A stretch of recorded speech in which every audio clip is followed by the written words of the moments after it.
Hello students, welcome in online agriculture E platform. Students अपने agriculture जो data है उसमें दो सेशन ऑलरेडी डिस्कस कर चुके हैं और ये अपना तीसरा और आखिरी सेशन है। इन तीनों सेशन में मिला के हॉर्टिकल्चर और एलाइड सेक्टर, कृषि और संबंधित क्षेत्रों के जो आंकड़े हैं वो कवर हो जाएंगे अपने, जिसमें अपना एग्रोनॉमी भी आ जाएगा, हॉर्टिकल्चर भी आ जाएगा, फर्टिलाइजर से रिलेटेड भी डेटा और जो कंजप्शन का डेटा है यानी उपभोग का प्रति व्यक्ति, प्रतिदिन, प्रति वर्ष, उसके अलावा एनिमल हस्बेंड्री का, फिशरीज का, फॉरेस्ट्री का, यानी इन तीनों सेशन में एग्रीकल्चर और अलाइड सेक्टर में कोई ऐसा डेटा नहीं बचेगा जो आप लोगों से एग्जाम में पूछा जाए और वो कवर ना हो। अब तीसरा सेशन स्टार्ट करने से पहले आपको बता दें, एएफओ के लिए नेक्स्ट सेशन के लिए सफलता बैच जो है वो 1 जनवरी से स्टार्ट होने जा रहा है, जिसमें प्री, मेंस और इंटरव्यू का प्रिपरेशन रहेगा। सिलेबस के अकॉर्डिंग आपको लाइव क्लासेस मिलेगी जो रिकॉर्डेड फॉर्म में भी सेव रहेगी। इसका सब्सक्रिप्शन आपके पास 1 साल तक बना रहेगा। कंप्लीट पीडीएफ नोट्स एप्लीकेशन पे रहेंगे और कंप्लीट बुक्स है वो बाय पोस्ट आपके पते पर, एड्रेस पर भी भिजवाई जाएगी। एमसीक्यू बैच जो है, एमसीक्यू का महासंग्राम बैच, वो इसके साथ बिल्कुल फ्री रहेगा और मॉक टेस्ट भी रहेंगे जिसमें टॉपिक वाइज, सब्जेक्ट वाइज और फुल लेंथ टेस्ट और अंतिम में शेड्यूल टेस्ट वो भी इसमें शामिल होंगे। इसका जो चार्जेज है प्री, मेंस और इंटरव्यू प्लस बुक्स वगैरह, एमसीक्यू जो बैच है, इसका 15,000 रुपए। ये कोर्स आप एक्सेस करेंगे ऑनलाइन एग्रीकल्चर एप्लीकेशन से और ज्यादा जानकारी के लिए दिए गए नंबर पे आप संपर्क कर सकते हैं। स्टूडेंट्स, इस कोर्स में इनरोलमेंट है वो स्टार्ट हो चुका है।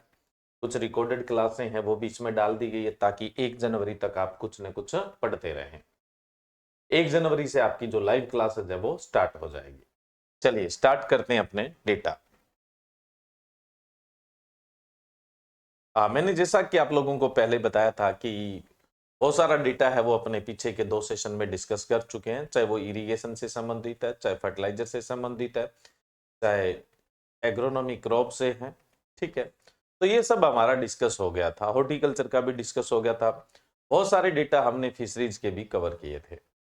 अब जो बचे हुए डेटा है उसके अंदर अपने बात करते हैं। तो आज हम सबसे पहले डेटा डिस्कस करते हैं एनिमल हस्बेंड्री के, यानी पशुपालन से संबंधित आंकड़े। देखो स्टूडेंट्स, जो अपनी 20वीं पशु गणना थी, है ना, जो 2019 में जिसके आंकड़े आए थे, तो वो तो हम पहले भी सेशन में डिस्कस कर चुके हैं क्योंकि ये तो 2019 में आ गई थी। अभी जो नया सेंसस है वो तो आपका 2025 में डेटा आएगा उसका। तो अभी जो नियर अबाउट एग्जाम है 5-6 महीने में, उनमें तो ये डेटा चलेगा जो 2019 से आया हुआ आपके पास 20वीं पशु गणना का। तो इसका तो अपने डिस्कस नहीं करेंगे क्योंकि हमने पीछे 2 सेशन दे दिए हैं इसके, है ना, 2 बार दे दिए। एक तो जब ये सेंसस आया था तब दिया था और उसके बाद पीछे 2022 में भी ये सेशन दिया हुआ है, जिसमें आप लोगों को 2019 के अंदर पशुओं की 20वीं पशु गणना थी उसके सारे आंकड़े दिए हैं। कौन से पशु कितने हैं, ग्रोथ रेट कितनी है, उसके अलावा कौन सा स्टेट है वो कौन से पशुओं में लीडिंग है।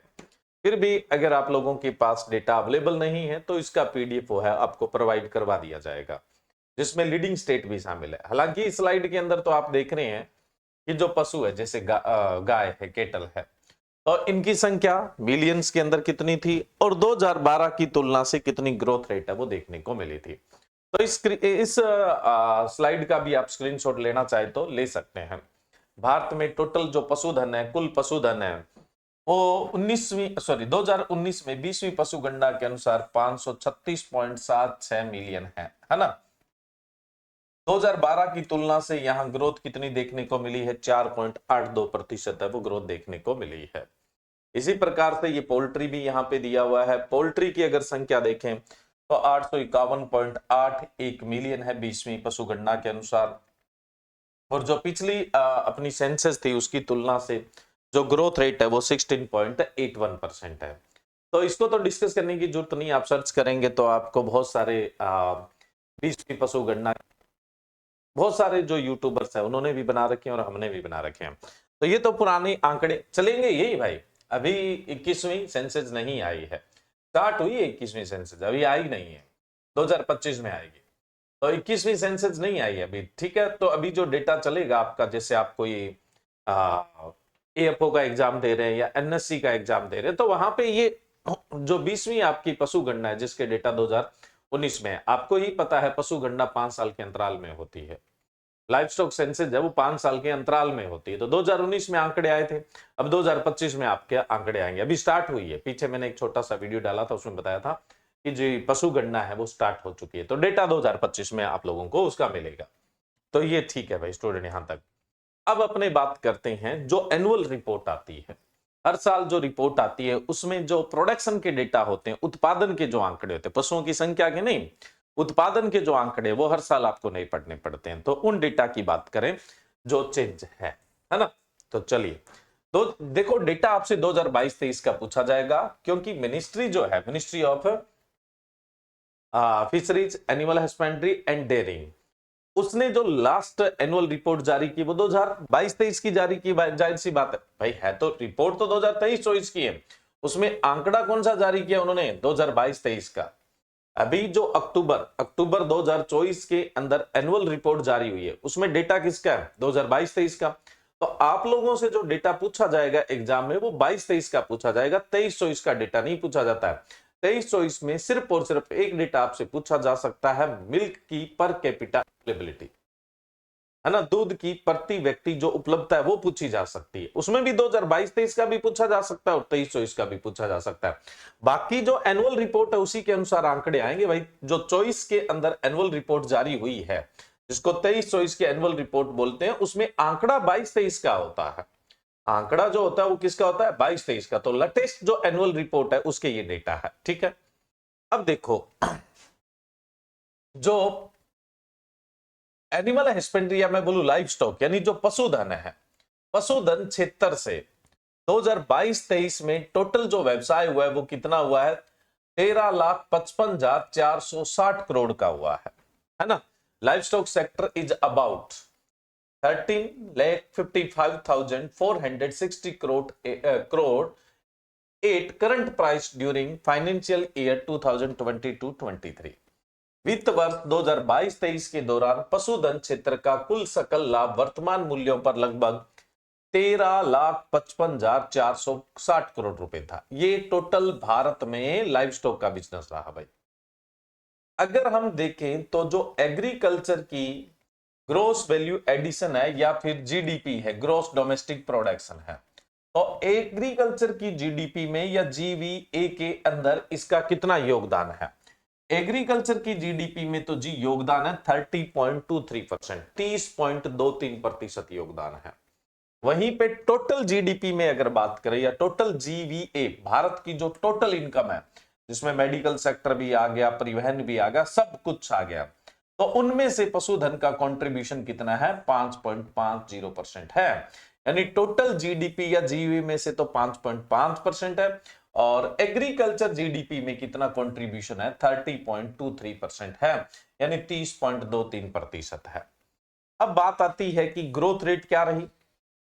ग्रोथ रेट की तुलना किससे होगी, 21-22 फाइनेंशियल ईयर में जो था उसकी तुलना से 2022-23 में क्या मिला, कितना ज्यादा मिला। तो पिछले साल की तुलना से ग्रोथ देखी जाती है तो ग्रोथ रेट कितनी है, 5.02% है। लाइफ स्टॉक सेक्टर की जो ग्रोथ रेट है वो कितनी है जी, वो 5.02% है, 5.02% है। नेक्स्ट हम बात करें मिल्क प्रोडक्शन, दूध उत्पादन की बात करें, वही 2022-23 के अंदर, तो भारत में 2022-23 के अंदर दूध उत्पादन रहा वो 230.58 मिलियन टन रहा। 230.58 मिलियन टन है वो भारत का दूध उत्पादन रहा 2022-23 में, ठीक है। अब दूध उत्पादन के अंदर ग्रोथ रेट अगर देखें सिर्फ मिल्क प्रोडक्शन में, वो तो टोटल लाइफ स्टॉक की थी जिसमें अंडा, मांस सब कुछ आ गया, लेकिन सिर्फ और सिर्फ मिल्क प्रोडक्शन में ग्रोथ रेट देखी जाए तो 3.83% है।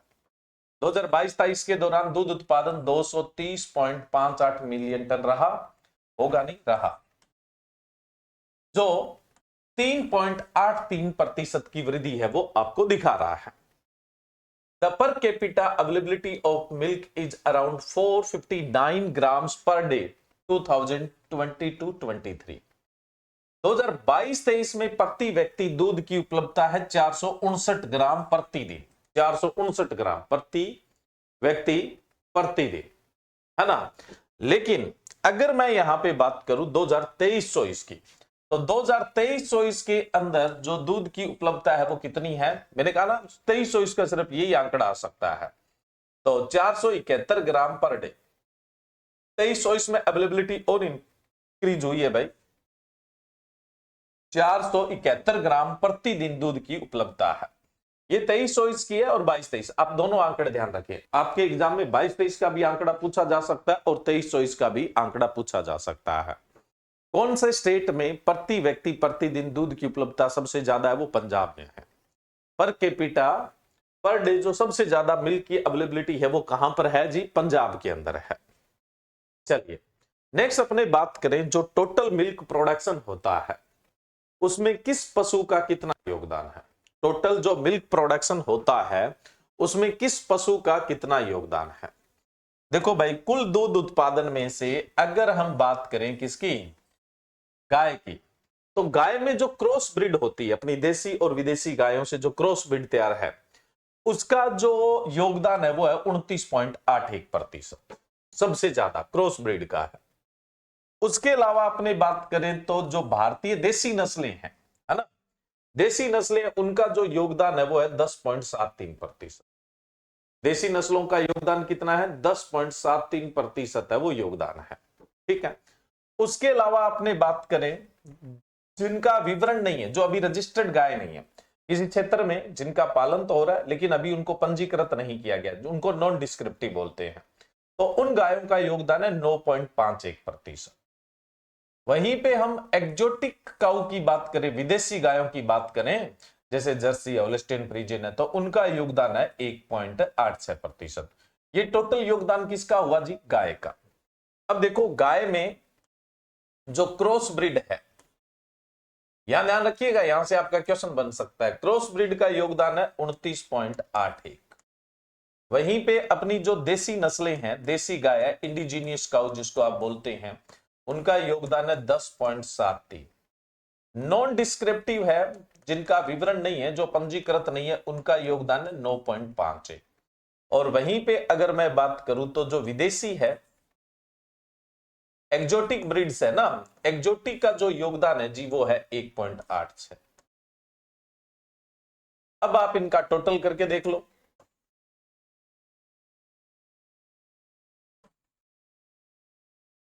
टोटल वाली बात भी आप लोगों से पूछी जा सकती है, ये भी आपको पता होना चाहिए।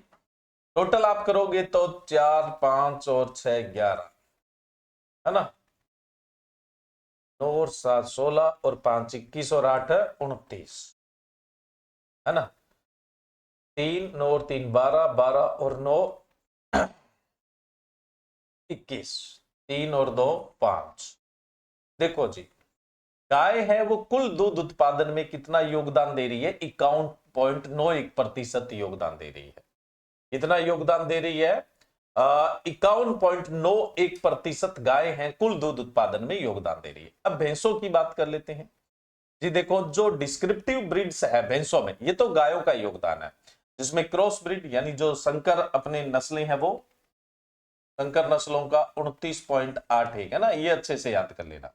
उसके बाद हम बफेलो की बात करें, भैंस की, तो डिस्क्रिप्टिव जो बफेलो है यानी जिनका पंजीकरण है, जिनकी नस्लें आप पढ़ते हैं, उनसे दूध उत्पादन मिलता है 31.94। जो अभी पंजीकृत नहीं है भाई, कहीं ना कहीं उनका पालन हो रहा है, लोकल में पॉपुलरिटी रखती है, लेकिन पंजीकृत नहीं है, तो उनसे जो दूध उत्पादन हो रहा है वो कितना हो रहा है?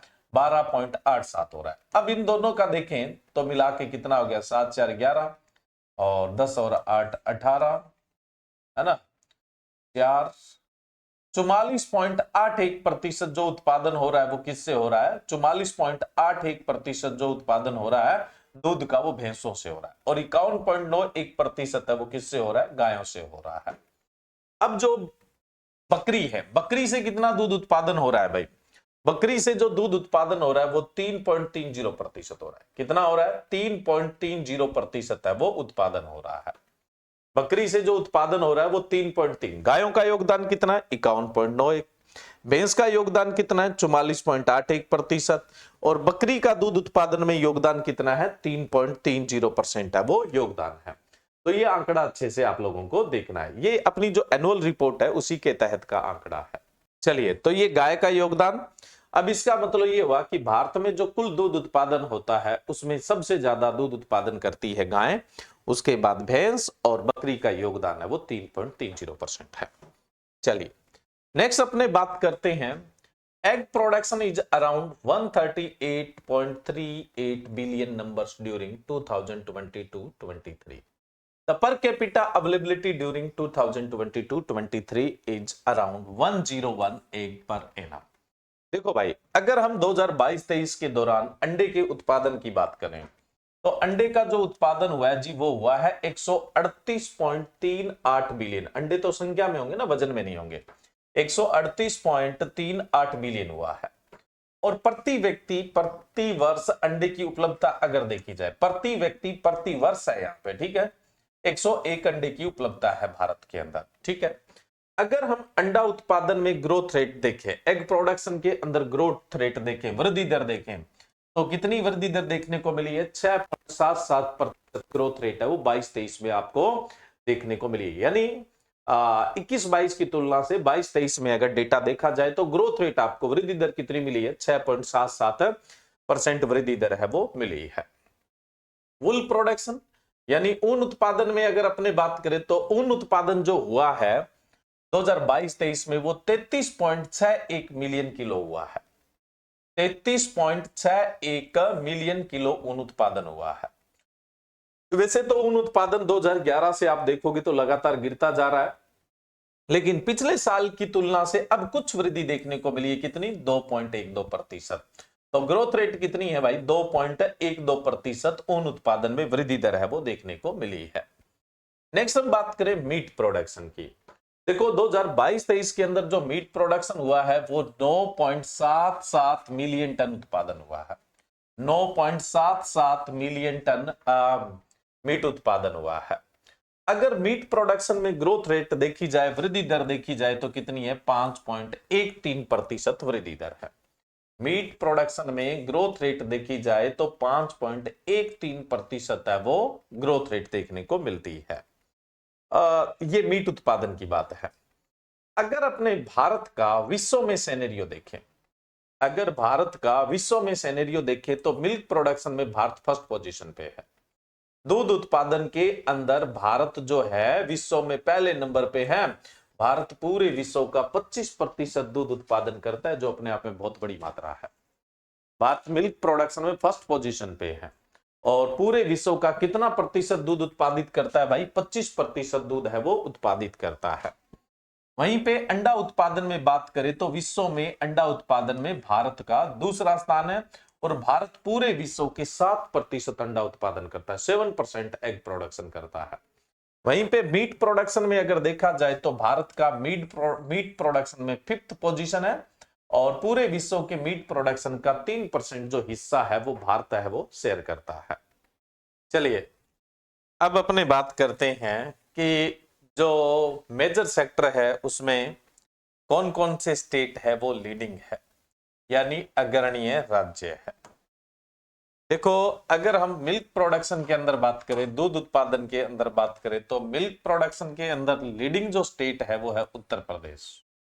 देश के कुल दूध उत्पादन का 15.72% शेयर करता है। राजस्थान दूसरे नंबर पे है जो 14.44% शेयर करता है।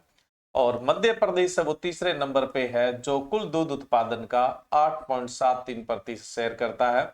और गुजरात है वो चौथी पोजीशन पे है जो कुल देश के दूध उत्पादन का 7.49% है वो शेयर करता है। अब अपने बात करते हैं एग प्रोडक्शन के अंदर यानी अंडा उत्पादन में जो लीडिंग स्टेट है। अंडा उत्पादन में अगर बात करें तो आंध्र प्रदेश है वो फर्स्ट पोजीशन पे है। देश में जितना अंडा उत्पादन होता है, एग प्रोडक्शन होता है, उसका 20.13% कॉन्ट्रीब्यूशन आंध्र प्रदेश का है। यानी 20.13% जो हिस्सा है वो आंध्रा में ही पैदा होता है। तमिलनाडु दूसरी पोजीशन पे है जो कुल देश के अंडा उत्पादन का 15.58% उत्पादन करता है।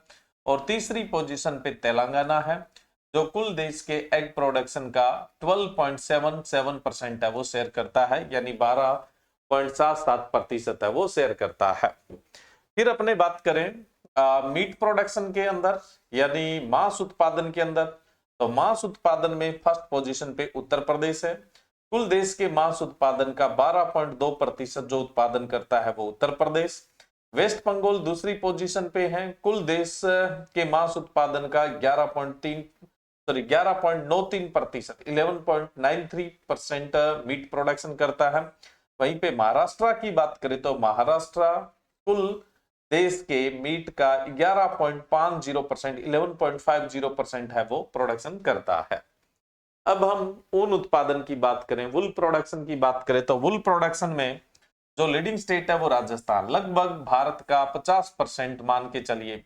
एक अराउंड की बात करें तो एक्यूरेट बात करें तो 47.98%, यानी 48% जो वुल प्रोड्यूस करता है वो राजस्थान करता है।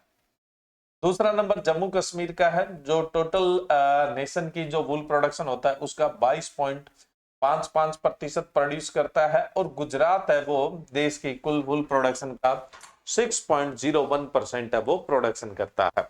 इसका मतलब ये स्लाइड बहुत इंपॉर्टेंट है क्योंकि जो चारों इंपॉर्टेंट प्रोडक्ट है एनिमल हस्बेंड्री के अंदर उनके लीडिंग स्टेट यहाँ पर दिए गए हैं, ठीक है। और ये भी 22-23 के अनुसार ये जो आप लोगों से पूछे जाएंगे। चलिए, तो लाइव स्टॉक के अंदर यही डेटा में अपडेट है। बाकी तो जो लाइव स्टॉक सेंसेज है 2019 के अंदर जो 20वीं पशु गणना यानी जो 20th सेंसेस थे उसके डेटा तो हम पहले ही डिस्कस कर चुके हैं, तो वो तो बार बार डिस्कस करने की आवश्यकता नहीं थी। जिन डेटाज में बदलाव था यानी जिस आंकड़ों में बदलाव था वो मैंने एनिमल हस्बेंड्री के आप लोगों के साथ डिस्कस कर लिए हैं। चलिए, अब है Indian state of forest report जो है ISFR जिसको बोलते हैं आप। देखो, वैसे तो जो फॉरेस्ट सेंसेस आता है यानी वनों की जो गणना या वनों के जो आंकड़े आते हैं हर 2 साल में आते हैं, यानी जो ISFR रिपोर्ट जारी होती है हर 2 साल में जारी होती है। पिछली रिपोर्ट 2021 में थी, अब 2023 में आनी थी, पता नहीं आई, कोई कारण भी मालूम तो नहीं है, लेकिन अभी नहीं आई है। 2024 भी निकलने जा रहा है लेकिन अब भी अगली जो ISFR है वो नहीं आई है, वो अभी पब्लिश नहीं हुई है, ठीक है। चलिए, अब इंतजार तो बहुत हो गया है, इतने टाइम तक का रिपोर्ट नहीं आई है, अब तो एग्जाम भी सर पे है तो अपने को इसी रिपोर्ट के तहत बात करनी पड़ेगी। वैसे ये 17th यानी 17वीं जो रिपोर्ट थी वो थी ISFR की। अब तक आपको ही पता है बाई एनुअल असेसमेंट है, ये 2 साल से एक बार क्या होते हैं जो रिपोर्ट है वो ये जारी होती है। तो अब तक 17 बार पब्लिश हो चुकी है। लास्ट जो रिपोर्ट है वो 2021 में आई थी। अगली जब आएगी तब बात करेंगे, लेकिन अभी तो आपके ये डेटा काम आने वाले हैं। अब देखो, सबसे पहले तो अपने बात करें इंडियन स्टेट फॉरेस्ट रिपोर्ट जो है वो जारी कौन करता है। देखो, 1965 के अंदर बनाया गया था pre investment survey of forest research, pre investment survey of forest resources, PSFR बनाया गया था, सॉरी PISFR, प्री इन्वेस्टमेंट ना, तो क्या बनाया गया था, PISFR बनाया गया था, pre investment survey of forest resources, pre investment survey of forest resources बनाया गया था। कब बनाया गया था, 1965। ये किसके द्वारा बनाया गया था, गवर्नमेंट ऑफ इंडिया के द्वारा बनाया गया था। स्पॉन्सरशिप है वो FAO, Food and Agriculture Organisation की, और UNDP, United Nation Development Programme की स्पॉन्सरशिप से बनाया गया था PISFR। ये PISFR है, यही फॉरेस्ट का असेसमेंट करता था। फिर इसे 1981 के अंदर है ना, 1 जून 1981 के अंदर, 1 जून 1981 यानी 1 जून 1981 को इसे क्या बना दिया गया, फॉरेस्ट सर्वे ऑफ इंडिया बना दिया गया। तो फॉरेस्ट सर्वे ऑफ इंडिया के द्वारा ही फॉरेस्ट का बाई एनुअल असेसमेंट होता है। कहने का मतलब द्विवार्षिक गणना होती है और उसकी जो रिपोर्ट जारी होती है उसको आप बोलते हैं Indian state of forest report के नाम से जानते हैं। चलिए, तो ये भी आप लोगों से पूछा जा सकता है कि फॉरेस्ट सर्वे ऑफ इंडिया की स्थापना कब हुई थी, तो 1 जून 1981 को हुई थी। एक प्रोजेक्ट था जिसे इसमें कन्वर्ट किया गया था, उस प्रोजेक्ट का नाम था pre investment survey of forest resources, जो गवर्नमेंट ऑफ इंडिया के द्वारा बनाया गया था और जिसमें स्पॉन्सरशिप थी वो FAO और UNDP की थी। चलिए, अब अपने डेटा की बात करते हैं। तो टोटल फॉरेस्ट और ट्री कवर दोनों मिला के देखो टोटल फॉरेस्ट तो ठीक है, ट्री कवर क्या होता है, जो रिकॉर्डेड फॉरेस्ट होता है ना, रिकॉर्डेड फॉरेस्ट एरिया, उससे दूर का क्षेत्र मतलब उसमें शामिल नहीं है। और ये 1 हेक्टर से छोटे छोटे पैच होते हैं, ऐसे नहीं कि कंटिन्यू प्लांटिंग होगी। 1 हेक्टर से छोटे छोटे पैच होते हैं जिनको अपने क्या बोलते हैं, ट्री कवर बोलते हैं। रिकॉर्डेड फॉरेस्ट में नहीं आता है। और 1 हेक्टर से छोटे पैच होते हैं जिनमें क्या है, ट्री प्लांटिंग आपको देखने को मिलती है। तो टोटल फॉरेस्ट और ट्री कवर दोनों मिला के कितना है भारत के अंदर, 24.62% है, 24.62% है। अगर इसमें से फॉरेस्ट की मैं बात करूं, फॉरेस्ट एरिया वनों के अंतर्गत क्षेत्र की बात करूं, फॉरेस्ट एरिया की बात करूं, तो भारत में वनों का प्रतिशत जो है ना, सिर्फ फॉरेस्ट कवर आपसे पूछे तो 21.7% है, 21.71% है, सिर्फ फॉरेस्ट कवर पूछे तो। और अगर आपसे पूछ ले ट्री कवर, तो ट्री कवर है वो 2.91% है, 2.91% है। दोनों को जोड़ दोगे तो कितना हो जाएगा, 24.62%। यानी वनों का आवरण यानी वन भारत में 21.71% है, और जो पेड़ों से आच्छादित क्षेत्र है यानी ट्री कवर जो है वो कितना है, 2.91% है। ये तो परसेंटेज में। भारत में अगर फॉरेस्ट एरिया की बात करें तो 7,13,789 स्क्वायर किलोमीटर एरिया है। कितना है, 7,13,789 स्क्वायर किलोमीटर एरिया है, फॉरेस्ट के तहत आता है, जो भारत की कुल भौगोलिक क्षेत्र का टोटल जियोग्राफिकल एरिया का कितना है, 21.71% है। टोटल जियोग्राफिकल एरिया का इतना है। फिर हमने इसमें ट्री कवर जोड़ दिया 2.91, तो total tree cover plus forest area कितना हो गया, 24.62%। हमारी जो तीसरी फॉरेस्ट पॉलिसी है, वन नीति है 1988, फॉरेस्ट पॉलिसी 1988। देखो अब जो सबसे लास्ट की जो फॉरेस्ट पॉलिसी है, वन नीति, वो 1988 में आई थी। उसके तहत प्लेन एरिया में टोटल जियोग्राफी का कुल भौगोलिक क्षेत्र का 33% हिस्से में वन होने चाहिए, और हिली एरिया के 66% क्षेत्र में वन होने चाहिए। जो प्लेन एरिया मैदानी क्षेत्र है वहां कुल भौगोलिक क्षेत्र के 33% हिस्से पे वन होने चाहिए, और हिली एरिया के 66% हिस्से पर फॉरेस्ट है वो होना चाहिए। लेकिन भारत में totally forest cover plus tree cover दोनों मिला के ही कितने हैं, 24.62% है। यानी भारत कम वनों के प्रतिशत वाले देशों में से एक देश है, यानी फॉरेस्ट एरिया हमारे यहां ज्यादा नहीं है।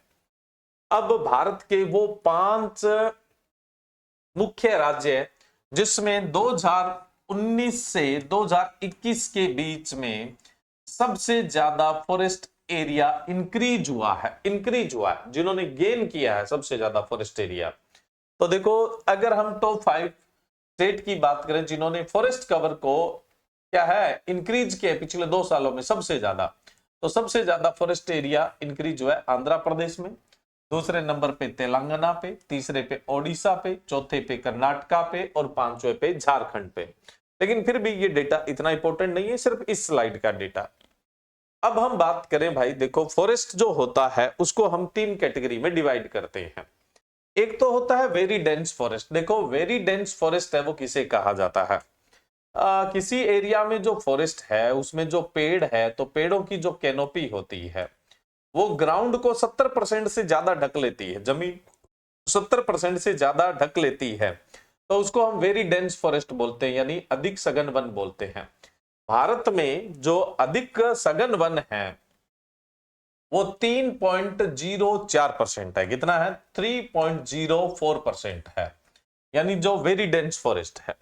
फिर एक आता है मॉडरेट डेंस फॉरेस्ट, मध्यम सघन वन। मध्यम सघन वन कौन से होते हैं, जिनकी फॉरेस्ट कैनोपी जो है, पेड़ों की कैनोपी है, वो 40 से 70% जमीन को ढक लेती है, तो उसको हम मध्यम सघन वन या फिर मॉडरेट डेंस फॉरेस्ट बोलते हैं। भारत में मॉडरेट डेंस फॉरेस्ट है ना, वो 9.33% है। कितना है, 9.33% है। फिर आता है ओपन फॉरेस्ट। ओपन फॉरेस्ट क्या होता है, जो फॉरेस्ट लगा होता है वो जमीन की 10 से 40% भाग को ढकता है, यानी जो फॉरेस्ट है उसकी कैनोपी भूमि के 10 से 40% भाग को ढकती है, तो उसको हम खुला वन या ओपन फॉरेस्ट कहते हैं। और भारत में ओपन फॉरेस्ट का एरिया है, टोटल जियोग्राफी से कंपैरिजन हो रहा है, वो 9.34% है, 9.34% है। इन तीनों को मिला के ही अपने क्या बोलते हैं 21.71% वन है वो बोला जाता है। इतना भाई 21.71% वन है वो बोला जाता है। ठीक है, इन तीनों को मिला के अगर कोई फॉरेस्ट एरिया में लगे हुए पेड़ जमीन के 10% हिस्से को भी नहीं ढक रहे हैं, वो काई का फॉरेस्ट भाई, उसको हम स्क्रब बोलते हैं। क्या बोलते हैं? स्क्रब फॉरेस्ट बोलते हैं। उसको अपने क्या बोला जाता है? स्क्रब फॉरेस्ट है वो बोला जाता है। और स्क्रब फॉरेस्ट जो है ना वो टोटल जियोग्राफी का 1.42% है। वैसे फॉरेस्ट आंकड़ों में इसे काउंट नहीं किया जाता है, मतलब वनों के कवर में इसको काउंट नहीं किया जाएगा। ये तो देखो किसी एरिया में वन है और वो उस भूमि के 10% हिस्से को ही नहीं ढक रहा, वो काई का वन है, तो उसे हम स्क्रब कहते हैं। बाकी जो बच गया वो नॉन फॉरेस्ट एरिया है।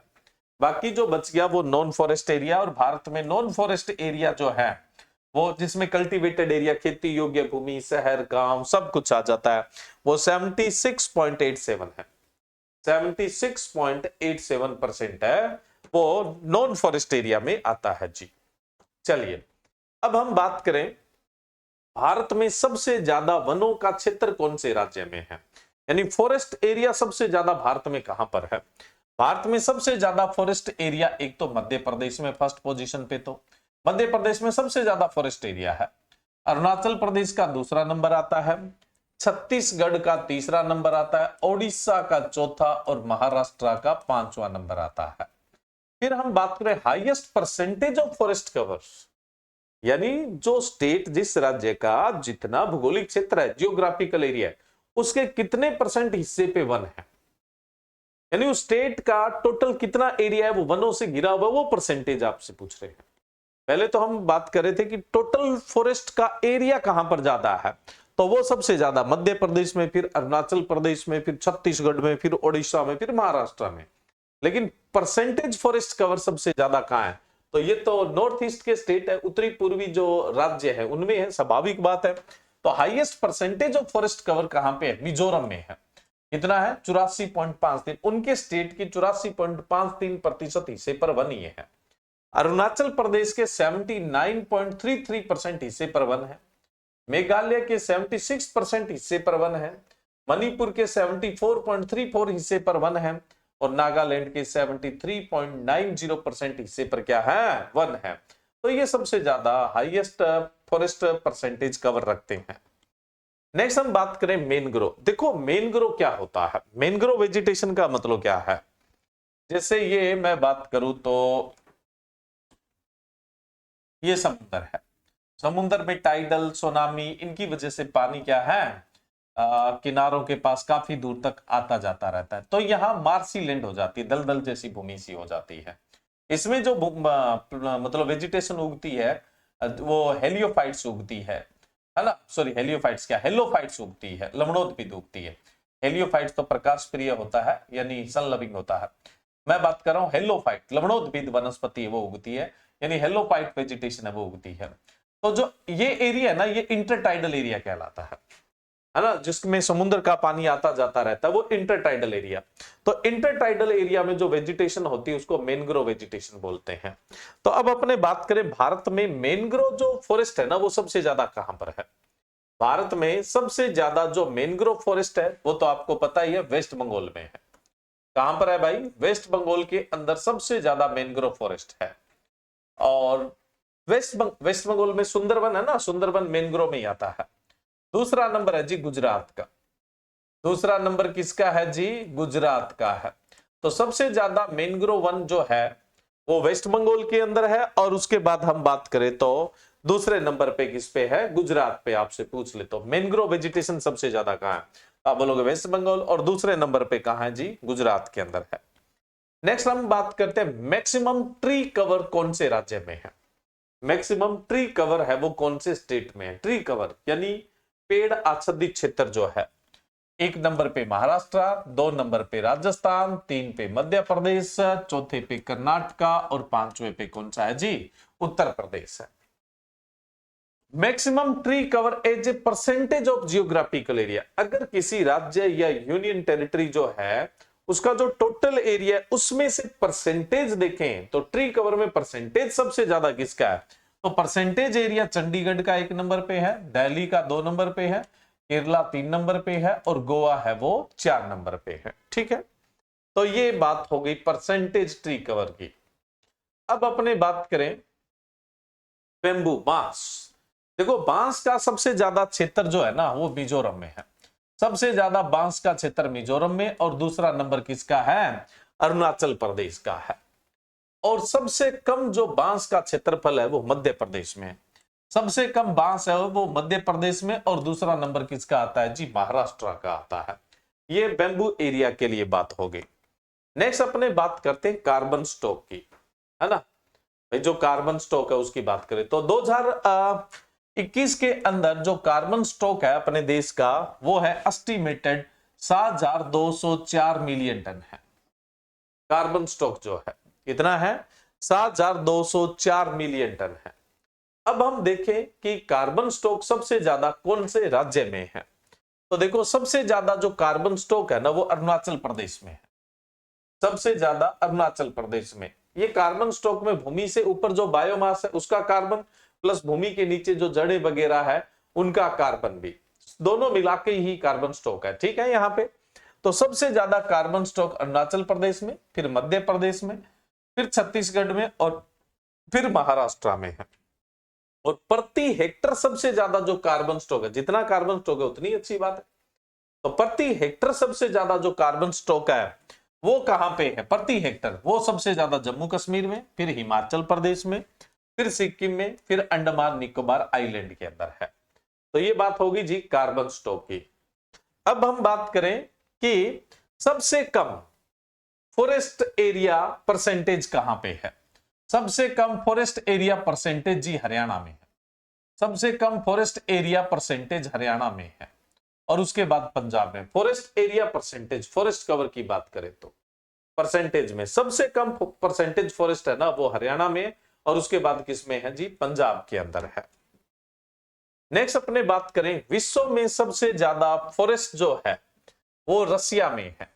रसिया फेडरेशन के अंदर है, पूरे विश्व का 20% फॉरेस्ट है। उसके बाद दूसरे नंबर पे ब्राजील है, विश्व का 12% फॉरेस्ट है वो ब्राजील में है। तीसरा स्थान कनाडा का है, पूरे विश्व का 9% वन है वो कनाडा में है। चौथा स्थान यूएसए का है, यूएसए में पूरे विश्व का 8% वन है। भारत का विश्व में फॉरेस्ट एरिया में 10वां स्थान है, और पूरे विश्व का 2% ही फॉरेस्ट है वो इंडिया के अंदर है। पूरे वर्ल्ड का 2% फॉरेस्ट है वो ही इंडिया में है। अब कुछ फिशरीज के डेटा बचे हुए थे, पहले हमने फिशरीज के डेटा डिस्कस किए थे पिछले सेशन के अंदर। अब जो बचे हुए डेटा है एक प्लेलिस्ट बना दी गई है आपकी, 3 लेक्चर है। 3 लेक्चर में एग्रीकल्चर और अलाइड सेक्टर और फर्टिलाइजर वगैरह, डेली कंजप्शन, ईयरली कंजप्शन, सारे डेटा इन तीनों सेशन के अंदर कवर किए गए हैं। अब फिशरीज का जो डेटा बचा है उसकी भी अपने यहां पर डिस्कस कर लेते हैं, जो इंपॉर्टेंट डेटा है। चलिए देखो, deposition of fish catch. Deposition of fish catch का मतलब क्या होता है? देखो मछली आपने पूरी पकड़ ली, तो पूरी तो खाने के काम की नहीं है, उसमें फिन्स वगैरह हटा दिए जाते हैं। जो फाइनल बाइट है, यानी जो मतलब आखिरी खाने का जो भाग बचता है उसको हम बोलते हैं डिपोजिशन ऑफ फिश कैच। तो भारत में 2022-23 में डिपोजिशन ऑफ फिश बात करें तो कितनी है? 171.13 लाख टन है ना, लाख टन से। और भारत में डिपोजिशन ऑफ फिश कैच में पहली पोजीशन पे जो स्टेट है वो आंध्र प्रदेश है। कौन सा है जी? आंध्र प्रदेश। दूसरे नंबर पे कौन सा है जी? वेस्ट बंगाल है। तीसरे पे कौन सा है जी? कर्नाटका है। कौन सा है? कर्नाटका। और चौथे पे कौन सा है जी? उड़ीसा है। पांचवें पे कौन सा है जी? केरला है ना। डिपोजिशन ऑफ फिश कैच में फर्स्ट पोजीशन आंध्रा है, सेकंड वेस्ट बंगाल है, थर्ड कर्नाटका है, फोर्थ ओडिशा है, और फिफ्थ है वो कौन सा है? केरला है। अब हम बात करें fish consumption per year. Per year fish consumption की बात करें तो पर ईयर फिश कंजप्शन जो है वो सबसे ज्यादा अंडमान निकोबार आइलैंड का है। 114 kilo per capita per year. एक आदमी द्वारा एक साल में 114 किलो मछली खाई जाती है, तो बहुत ज्यादा है। लक्षद्वीप में 89 केजी है। त्रिपुरा के अंदर 27.62 है, 27.62 kilo per capita per year. Karnataka में 20.72 किलो, है ना। अब वेस्ट बंगाल वाले सोचेंगे यार बंगालियों को तो बदनाम ही कर रखा है ना। वेस्ट बंगाल का 15-16 किलो के लमसम होगा। और ये देखो भाई अंडमान निकोबार आइलैंड वाले तो 114 किलो पहुंचा रहे हैं। इंडिया का एवरेज कितना है जी? भारत का एवरेज कितना है? 13.1 kilo per capita per year है। पर कैपिटा पर ईयर है। ये भारत का पर कैपिटा फिश कंजप्शन है, ठीक है, मछली का उपभोग है पर कैपिटा एक साल में। सी फूड एक्सपोर्ट की बात करें तो सी फूड जो एक्सपोर्ट है उसकी वैल्यू मैंने आपको पहले ही बताया था पिछले सेशन में। भारत में एग्रीकल्चर और एलाइड सेक्टर में सबसे ज्यादा एक्सपोर्ट होता है राइस का। सबसे ज्यादा एक्सपोर्ट किसका होता है जी? राइस का होता है वजन में। लेकिन सबसे ज्यादा जो एक्सपोर्ट वैल्यू कमाता है वो सी फूड कमाता है। भाई सबसे ज्यादा एक्सपोर्ट जो होता है वो राइस होता है। और सबसे ज्यादा जो मैं बात करूं कि एक्सपोर्ट वैल्यू है वो सी फूड की है। तो सी फूड जो है ना, इसके एक्सपोर्ट से 2023-24 से कितनी आमदनी हुई भाई? 60,523.89 करोड़ हुई। श्रिम्प एक्सपोर्ट से जो आमदनी हुई, श्रिम्प का जो एक्सपोर्ट हुआ है वो 40,013.54 करोड़ हुआ है, ठीक है। ये तो चलो मैं आपको पीछे बता ही चुका हूं कि जो लाइव स्टॉक है उसका GVA में कितना योगदान है, ये तो बात कर चुके हैं अपने। अब देखो यहां पे बात आ रही है जो सी फूड है उसमें सबसे ज्यादा एक्सपोर्ट क्या होता है, वजन में भी और वैल्यू में भी। वजन में अगर अपने बात करें तो वजन में सबसे ज्यादा सी फूड में एक्सपोर्ट होने वाला जो प्रोडक्ट है वो है जी फ्रोजन श्रिम्प है। सबसे ज्यादा कौन सा है जी? फ्रोजन श्रिम्प है सबसे ज्यादा। दूसरे नंबर पे जो एक्सपोर्ट होता है वो फ्रोजन फिश होती है।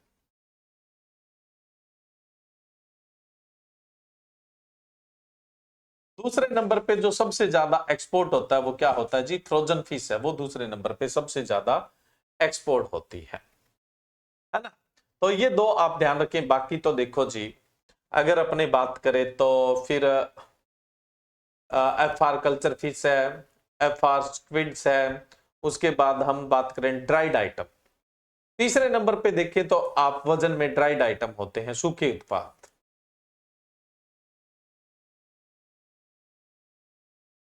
ड्राइड आइटम होते हैं तीसरे नंबर पे। फिर उसके बाद बात करें तो कुछ लाइव आइटम्स भी होते हैं, कुछ चाइल्ड आइटम्स भी है सी फूड में, और बाकी जो अदर है वो। तो सबसे ज्यादा फ्रोजन श्रिम्प, उसके बाद फ्रोजन फिश और उसके बाद ड्राइड आइटम। वजन में बात करें, क्वांटिटीज के अंदर बात करें तो अब हम बात करें पैसे में। पैसे में सबसे ज्यादा जो एक्सपोर्ट वैल्यू रखता है सी फूड में वो फ्रोजन श्रिम्प ही रखता है ना भाई। देख लो आप वैल्यू देखोगे तो लगभग ये मान के चलिए 60% से ऊपर जो सी फूड एक्सपोर्ट होता है, 60% से ज्यादा जो पैसा आता है वो फ्रोजन श्रिम्प से ही आता है ना। और दूसरे नंबर पे फ्रोजन फिश से ही आता है। स्क्वेंस तो वही है लेकिन आमदनी में फ्रोजन श्रिम्प है वो 60% से ज्यादा। 60 जितना सी फूड एक्सपोर्ट होता है उसका 60% से ज्यादा क्या एक्सपोर्ट हो रहा है? 60% से ज्यादा एक्सपोर्ट जो हो रहा है वैल्यू में फ्रोजन श्रिम्प, और दूसरे नंबर पे फ्रोजन फिश। दूसरे नंबर पे कौन सा है जी? फ्रोजन फिश है, वो एक्सपोर्ट होता है, वो वैल्यू में और ये वेट के अंदर है। चलिए अब अपने बात करें कोस्टल लेंथ, यानी कहने का मतलब समुद्र से के जो लगने वाला एरिया होता है। तो भारत में सबसे ज्यादा कोस्टल लेंथ है वो किसकी? अंडमान निकोबार की है। भारत में सबसे ज्यादा कोस्टल लेंथ अंडमान निकोबार की है, 1912 किलोमीटर। और उसके बाद अगर अपने किसी स्टेट की बात करें तो गुजरात की सबसे ज्यादा कोस्टल लेंथ है 1600 है। कितनी है? 1600 कोस्टल लेंथ है वो गुजरात की है। और तीसरे नंबर पे देखें अगर कोस्टल लेंथ तो फिर तमिलनाडु की है। कितनी है? तमिलनाडु की 1076 किलोमीटर है। ये तो बात होगी कोस्टल लेंथ की। अब बात आती है लैंडिंग सेंटर। अगर हम बात करें कि लैंडिंग सेंटर सबसे ज्यादा कौन से स्टेट में है, लैंडिंग सेंटर सबसे ज्यादा कौन से स्टेट में है? तो जी आंध्र प्रदेश में है। सबसे ज्यादा लैंडिंग सेंटर जो है वो आंध्र प्रदेश में है और दूसरे नंबर पे तमिलनाडु में है 301। आंध्र प्रदेश में 350 है और उसके बाद हम बात करें तो तमिलनाडु में फिश लैंडिंग सेंटर है वो कितने हैं 301। भारत में टोटल कोस्टल लेंथ है 8,118 किलोमीटर। कितनी है 8,118 किलोमीटर, 8,118 किलोमीटर कोस्टल लेंथ है भारत के अंदर जो कोस्टल लेंथ है। वहीं पे भारत में टोटल लैंडिंग सेंटर है वो है 1457, जिसमें से 350 जो है वो आंध्र प्रदेश में है और 301 है वो तमिलनाडु में है। अब आते हैं फिशिंग विलेज जो मछली पर ही आधारित है। तो फिशिंग विलेज की बात करें तो सबसे ज्यादा आपको फिशिंग विलेज उड़ीसा में देखने को मिलते हैं। टोटल फिशिंग विलेज है भारत में 3461। कितने हैं 3461, जिसमें सबसे ज्यादा है जी उड़ीसा में। कितने हैं 739।